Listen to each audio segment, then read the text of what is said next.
दोस्तों, पत्नी के द्वारा अपने पति से मेंटेनेंस प्राप्त करना एक बड़ी समस्या बन गया है। एक्चुअल में इंटरिम में ही इतना टाइम खर्च हो जाता है पत्नी का, वो हताश हो जाती है। और जब मेन डिसाइड होती है फाइल, तब तक तो 2 से 2.5 साल या 3 साल भी हो जाते हैं। तो ऐसी स्थिति के अंदर कोई पत्नी अपने पति से तुरंत क्विकली इंटरिम मेंटेनेंस कैसे प्राप्त कर सकती है, ये इस वीडियो के माध्यम से मैं बताने वाला हूं आपको। तो इस वीडियो को लाइक जरूर कर दे दोस्तों।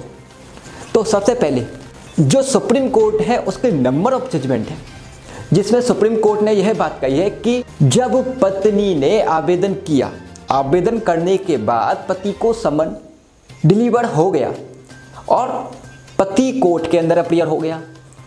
जैसे ही वो अपीयर हुआ और उसने रिप्लाई फाइल कर दिया, तो रिप्लाई फाइल करते ही ये कोर्ट को स्पेशल पावर है कि रिप्लाई के आधार पर इंटरिम डिसाइड कर सकती है।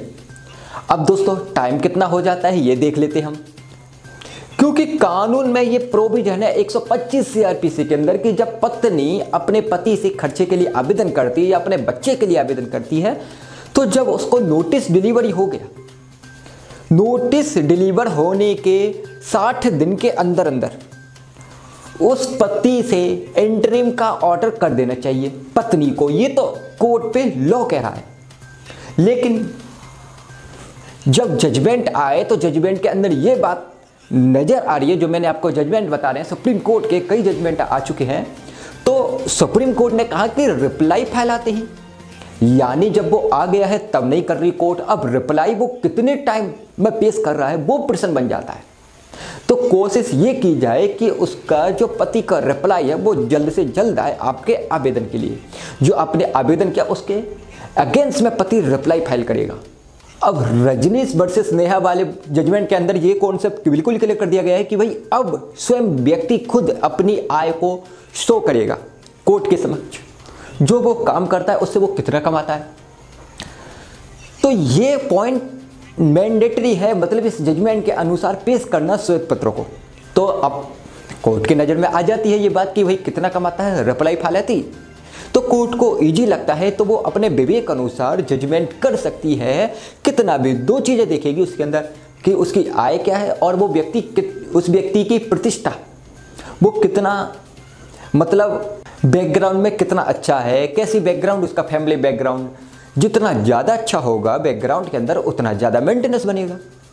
तो ये तो हो गई एक बात। लेकिन एक जजमेंट में आपको और बता दूं, एक्स्ट्रा एडिशनल बता देता हूं, जो कि जिसमें सुप्रीम कोर्ट ने यह बात कही। जजमेंट का नाम है मनप्रीत कौर वर्सेस आत्मजीत सिंह, जिसमें सुप्रीम कोर्ट ने कहा कि जब पत्नी ने कोर्ट के समक्ष आवेदन किया तो उस आवेदन के समय जो कोर्ट है वो पत्नी के फेवर में एक्स पार्टी का ऑर्डर कर सकता है इंटरिम के लिए, आवेदन के समय ही कर सकता है। तो ये तो जजमेंट बड़ा काम वाला है। लेकिन फिर वो बाकी के जजमेंट जो आए सुप्रीम कोर्ट के, उसमें ये बात कह दी रिप्लाई वाली, तो जो वो ज़्यादा इफेक्टिव रहेगा। तो इसलिए रिप्लाई आते ही आपके वकील को ये कहना है, साहब रिप्लाई आ गया, आज की तारीख में इंटरिम डिसाइड करने के आप अधिकारी हैं, आपने विवेक अनुसार आप डिसाइड कर दीजिए इंटरिम। क्योंकि पत्नी इतने समय से अपने माँ बाप पर निर्भर हो रही है, या दूसरा कारण आपके पास हो सकता है कि वो एक रेंट पर रह रही है। कैसे वो रेंट दे रही है, उस पर रेंट चढ़ चुका है। कोई अन्य कारण आप दे सकते हो कि भाई खाने पीने की उसकी व्यवस्था नहीं है, वो परेशान हो रही है। जो भी आप रीजन देना चाहें वो बोल करके आप कोर्ट को ये बात रख सकते हैं। कोर्ट इंटरिम डिसाइड कर देगा, उसको ये साक्ष्य वाक्ष्य देखने की जरूरत नहीं है इंटरिम के लिए। केवल रिप्लाई फाइल आती जो कोर्ट है वो इंटरिम डिसाइड कर देगा। तो क्विक, अगर आप अपने पति से मेंटेनेंस चाहते हैं, इंटरिम मेंटेनेंस, तो यही तरीका है। आप अपने वकील को बोलो, साहब सुप्रीम कोर्ट के जजमेंट पेश करें और इंटरिम डिसाइड कराएं, इस आधार पर कि जब रिप्लाई फाइल हो गया तो तुरंत हमें इंटरिम तो दिया जाए। और निश्चित तौर पे सुप्रीम कोर्ट के जजमेंट को फॉलो करती है सभी कोर्ट। वीडियो अच्छा लगा तो वीडियो को लाइक करें, शेयर करें और चैनल को सब्सक्राइब करना ना भूलें दोस्तों। Thank you watching guys.